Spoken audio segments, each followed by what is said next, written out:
поздрав е направен за најмошните тигри во Изворово за брат му Ајжан и за Јоджан.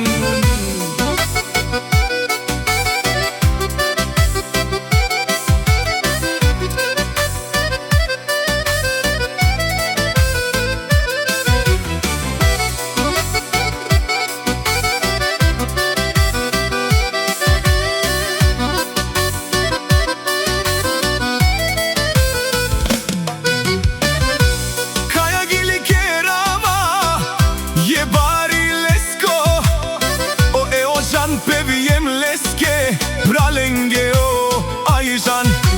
Kaj isilen but baroilo, nai conte marelale, but barelenge isi kajo Aјžan. Tradinela o Mercedesa, o jaša prala, kaj vuđalale naštite peraven. Akava isi but bare Andi, Bulgarija, Aјžan, pozdrav Kerela, o Јоджан.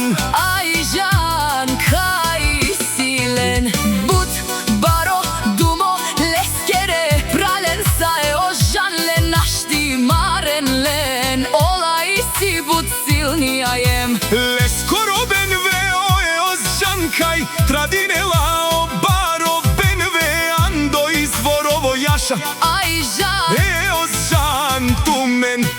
naštite peravena tutke pralen sa, za grupa Aјžan pralengue kaj